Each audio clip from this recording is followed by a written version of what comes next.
Hi everyone. Thank you very much for your interest in the article. So, Playing Doomsday is an article that examines how nuclear weapons are depicted in video games. It focuses on the best-selling franchise Call of Duty.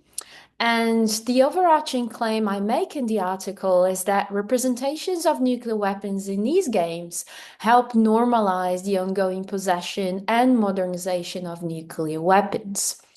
Methodologically, I present an argument based on feminist post-structuralist approaches to global politics, which means that I pay careful attention to discourse broadly conceived, and I consider these representations to be productive of particular forms of knowledge while also silencing other possibilities. And video games as a popular culture artifact are informed by what's happening in the world and the dominant forms of understanding this world, and at the same time reproduce this knowledge. As I develop my argument, I pay careful attention to gendered understandings and the legacies of colonialism and how these understandings are reproduced and help sustain the nuclear status quo. So, in terms of arguments, I make three important arguments in the paper. The first one is that I show how nuclear weapons are programmed to be an exclusive item that only the most skilled players can obtain. And I argue that this reinforces the exclusionary power dynamics sustaining the nuclear status quo.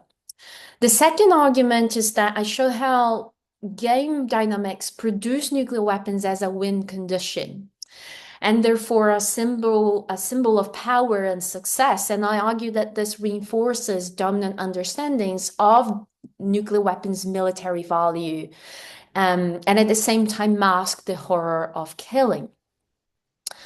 The third argument I make is in relation to deconstructing the playing dimension of video games. And I situate this ludic aspect, the idea that you can play, as mini making systems that work synergically with gameplay stories to reinforce the dominant knowledge about nuclear weapons. So ultimately, the article makes an important contribution to the literature, examining mechanisms that make nuclear weapons a persistent feature of global politics. And one of the most important contributions of this article is that it draws attention to the everyday mechanisms that render a nuclear world possible. Nuclear politics is generally understood in terms of its state-centric nature and usually thought of in terms of what states think, want, and do about nuclear weapons. But I argue that to fully understand mechanisms making this world possible, we must consider the more mundane and everyday processes through which the weapon and its possessors are made imaginable.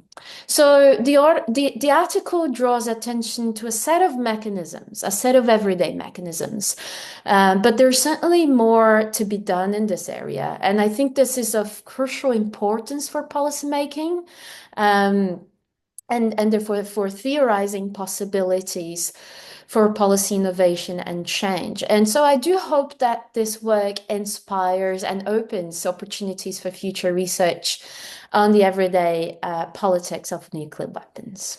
Thank you.